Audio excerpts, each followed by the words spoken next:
I'm here today to talk about Tony Ferguson.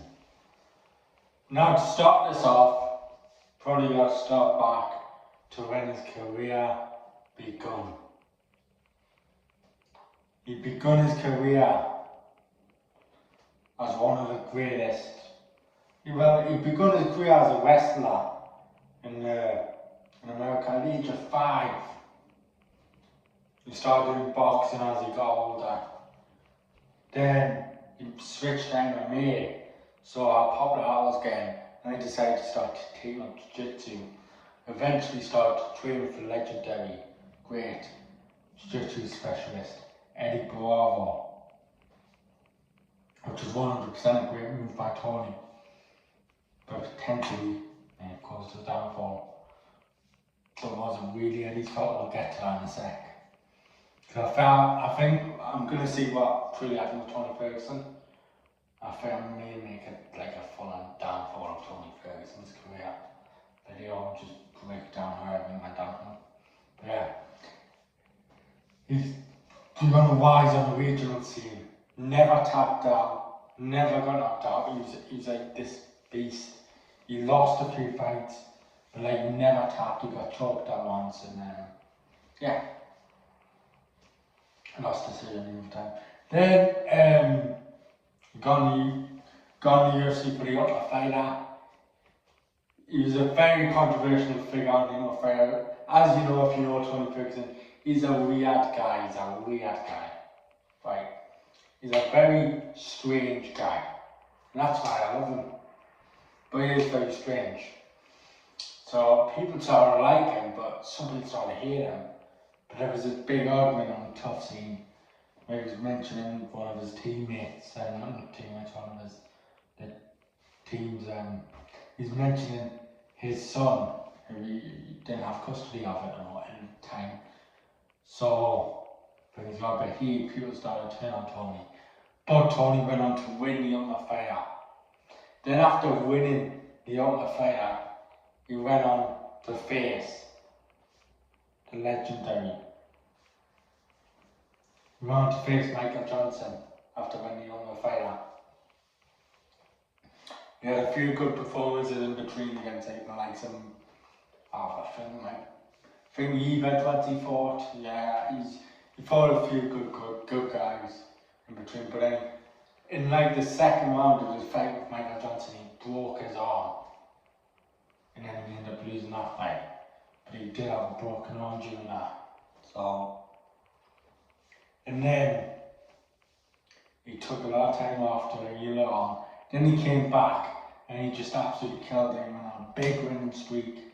Beat everyone, started beating guys like Josh Thompson, beat former lightweight champion who just come off his lightweight reign with the belt, RDA, beat Edson Barboza, Lando Bernard, and a few other top guys. And then Al Trio, I forgot who the other guy was, but he's beat quite a few top guys at that time. So then he was scheduled to fight Khabib for the second time in UFC 209. I think it was the second time, maybe it was the third time. He was scheduled to fight Khabib either way, because they'd been scheduled to fight loads before. Khabib was an undefeated wrestler. He'd been 10 in the division all Tony went on a big win streak, and everyone wanted to see that matchup. Even before they were both winning and same win streaks, everyone wanted to see it. This was a great stylistic matchup. But it never got soon and got cancelled. And then UFC 209 scheduled to happen. Have a guess what happens? Khabib pulls out. But Tony refuses to fight. He wants to fight for the belt, so he rates a bit, fights for the interim belt, and then he beats Kevin Lee at UFC 216 to win the interim belt, which was an amazing day. That's when I truly became a big Tony Ferguson fan, because he got dominated He was getting dominated, but the way he was smiling, the way he was having fun, this is my match at the end of every round, the way he was, and then he just pulled off his submission at the end, never lost hope. That's when I became a Tony fan.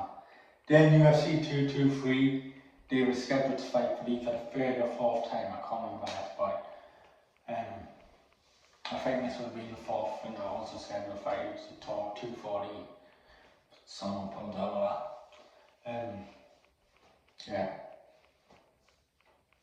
But, and then at the press conference, Tony Ferguson tripped over a wire, messed up his MCL, LCL, ACL, all that, messed it up, and then the fight was off. Khabib took on Ali Quinna, he had to step in, he beat Ali Quinna, but then you had the big feud that was going on between the Khabib and Conor. So instead of doing the Tony match, I had to do Khabib versus Conor. And then Khabib went ahead and beat Conor McGregor. So now we're finally at the true champion Khabib. If he beat Conor McGregor, surely the next step would be to have a fight Tony Ferguson. But no, UFC decided against that. Which now I found stupid. But they put Tony Ferguson in there. But Tony Ferguson was on the same card as Conor. And Tony Ferguson faced Anthony Pettis. And this was where everyone became a big Tony Ferguson fan. Not just myself, like I say, it was 216 for me. Everyone became a big Tony fan after 229. An incredible performance he put on against Anthony Pettis. Absolutely destroyed him. And had a brilliant war. And done brilliant. And then his pre-workout was amazing. Pre-fight workout, I gave a big motivational speech. So yeah. That was when everyone became a Tony fan. And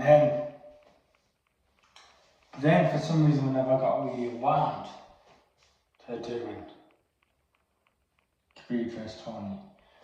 The reason I would suspect is because Khabib only fights like in September and stuff like that, and because of Ramadan and stuff, so there was certain times where Khabib would only be able to fight. Tony was maybe one that wait a bit longer to heal from his injury. But yeah, they never got around to becoming a fight again until UFC 249. But just to recover, go back a bit, Tony in that time he beat Donald Cerrone after dismantling him, and then Khabib had to beat Dustin Poirier. So UFC 249, we had the match about Tony vs Khabib. Everyone waiting for booked for the fifth time. The fifth time this match has been booked. We're finally going to get it. Oh, pandemic hits. The fight's off because Khabib is stuck in Russia and obviously he can't do anything. So Tony still cuts weight for the fight that never happened, which was a very stupid decision. But eventually UFC comes back. Tony versus Gaethje's the new matchup. Brilliant fight. Two guys I love to play. We knew this was going to be a war going into it. And it was a war. Talking about the first round, a very close round. Could have gone either way. I had it to Tony, but it was very close. Second round, a clear Tony Ferguson round. Dropped him at the end of the round. Very close up until that point. And then Tony Ferguson gets a knockdown. Clear Tony round. But then in the third, things start to fall apart. He was getting hurt with every shot. And then by the fifth round, he was done. And then Justin Gaethje finished him.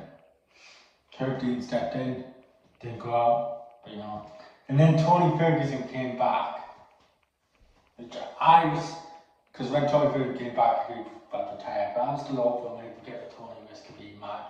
Tony would win his match, then go on a big winning streak, and then makes Khabib come back. Oh, Tony gets the belt. You know, I was happy when those two things would happen. But then Charles Oliveira comes in, absolutely dismantles him, takes him down and just keeps him there. And this was the moment like Tony's lost a lot of his testosterone. Justin must have beat the testosterone out of him. But then Tony faced Benil Davies.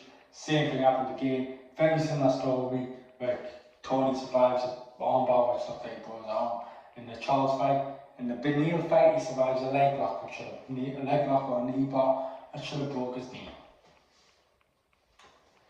Then Tony takes some time off to recover. And we have Tony Ferguson versus Michael Chandler. Tony versus Michael Chandler starts. Tony drops Michael Chandler. Michael Chandler panic shoots a takedown. It doesn't really land anything effective on the ground. So on the down-face scorecards, Tony won the scorecards. You can see that. Tony won the first round. We're going into the second one thinking, God, Prime Tony's back.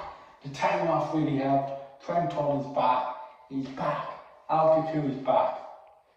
Bam! Knockout. Now, there's Tony Ferguson knocked out cold for the first time ever. And that was the moment like it's all over. But, you know what, I still love the guy. It was all over, but I was still, you know what, Tony Ferguson is still a thing. But you know what, he's never going to become a champ again. After getting knocked out like that, that's like chocolate down, getting knocked out. After getting knocked out like that, no chance to become a champ, but still, well, I think he can beat like the 10th to 15th guys, maybe guys want 8th, 9th, still can beat, etc, etc. But then, he has a fight against Nate Diaz, which may be some of the weirdest fight I've ever seen. Both guys look like they didn't care, didn't want to be there. Both were just messing about, goofing around, having fun. They were treating it like a spar. And Tony Ferguson gets caught in a guillotine. Didn't even get caught, he puts himself in a guillotine and he taps to Nate Diaz. So let me get this right. He was just a year ago able to survive a knee bar. Just a year before that, just a couple of months before that, able to survive basically his arm broken. But he can't hang in on a choke, even though choke is less risky than a knee bar and an arm bar. And that was when I was like, okay, Tony Ferguson is completely done here. Not only has he lost to Nate Diaz, which is not really a bad thing because Nate Diaz is a good fighter. Not only has he lost to Nate Diaz, he has lost to Nate Diaz by submission. He didn't pass out, he tapped out. As soon as Tony Ferguson tapped out, especially to the choke, and then Tony Ferguson was over. Because not just prime Tony Ferguson, the Tony Ferguson we've seen against Gaethje, against Oliveira, against Davies, against Chandler, never have given in. But clearly that Chandler loss dramatically affected his mentality. And that was a pretty big mistake. Going into a fight with Nate Diaz a couple of months after losing to Chandler, should have took at least 6-7 months off, but didn't. Then he comes back against Bobby Green, drops Bobby Green, but loses still. Then he fights Paddy Pimblett. I thought, you know, Paddy leaves his chin in the air. If he goes to ground, Paddy's dominating him, but Tony might be able to catch him. But Tony got dismantled on the ground, and on the feet as well, and on the ground. And that proved to show at that point. And you know, Tony is completely done. Because he was still able to hang on the feet in 2020, 2021, in 2022 before the Chandler loss. But then from the Chandler loss, he not only now been knocked out, now worried about getting knocked out again. He's now not the same guy, and he's older. And that was when I was like, okay, but you know what, Tony Ferguson, he definitely still beat guys like Clay Guida level guys, you know, Michael Case, that type of guys. And he gets matched against Michael Case, even though Nick Diaz is on the card. Nick Diaz made more sense. But he gets matched with Michael Case, two tough fighters. And Michael Case had dominated him. On the feet, don't get me wrong, Tony was winning. But as soon as he gets taken down, he gives Case his back and gets choked. Terrible. So at that point, as soon as that happened, I knew Tony's career was done. And then he gets on the mic and puts a glove down, takes both gloves off, but then says he's taking one home now, puts one down and says he doesn't want to retire, but he doesn't want to go anywhere within the UFC. but then puts one glove down, one glove, keeps one glove in. Then in the post-fight press conference, he contradicts himself. He said he's not done, he's coming back, he's still going to fight. So what do I believe is happening? I believe Tony Ferguson's going to fight of some sort again. Will it be for the UFC? I don't know. But one thing I will say is I don't think Tony will fight for any more in the UFC, so, but maybe he will. And that's what I worry about. If he goes to bare knuckle FC, goes to BKFC or PFL, he's just going to get knocked out probably, especially BKFC, and then get even more brain damage than what he already has, and then be basically ruined for the rest of his life. And I worry if he doesn't continue fighting now, because we've already seen Tony's mental health go, his mental health's going to go even more, and he's going to go on a bit of a rampage, and something bad's going to happen. So, like I said in the predictions, I hope Tony stays and doesn't retire, and wins and doesn't retire. He didn't win. But yeah. The two matchups that would make sense, Tony versus Nick Diaz, book that.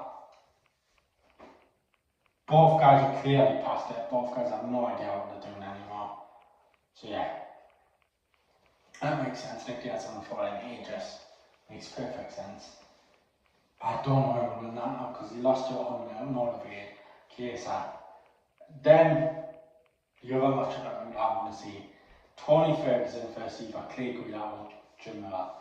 One of those three guys makes sense. Put Tony Ferguson against one of those three guys. Tell Tony Ferguson this is your final fight. We're going to do it in Oxnard or around Oxnard, in your hometown or around your hometown. And it's going to be a big fight night for you. A 5-round main event. Tony Ferguson's last fight. Bam. Tony against Nick. Tony against Kagria. Tony against Miller. Something like that. It doesn't even have to be a main event. Put it on the co-main event or a featured fight or a main card opener of a pay-per-view. In Oxnard. Or around Oxnard. I don't know if there's a big venue in Oxnard, but if there is, do it in Oxnard. If not, do it the closest you possibly can get to Oxnard. And then you'll have them. That's what I would do. Because I think Tony needs a big send off. And I think it's just wrong for Tony to go out in Abu Dhabi without a big real send off. So yeah. But Tony Ferguson logically should retire because he's, like I say, I don't even know if he can beat KSI. He can't beat KSI, so I don't know if he can beat Jim Miller, Clay Guida, and Nick Diaz anymore. I honestly believe all three of those stand a good chance of being Tony. If you asked me that even a week ago, Tony kills Nick Diaz, kills Jim Miller. Not so sure about Clay Guida. Clay Guida could just wrestle on. But I mean, so decided that Tony would win, but not sure anymore. Let me know, do you think Tony Ferguson is retire for his sake and for his mental sake? I hope he is, but he gets like a job as a commentator or something like that for the UFC. So he can keep motivated, keeping the UFC and doesn't go mental. But he should retire because he's done. He is done. No, I've got some maybe he's done. But yeah, drop a comment down below, like and subscribe. Let me know what you think.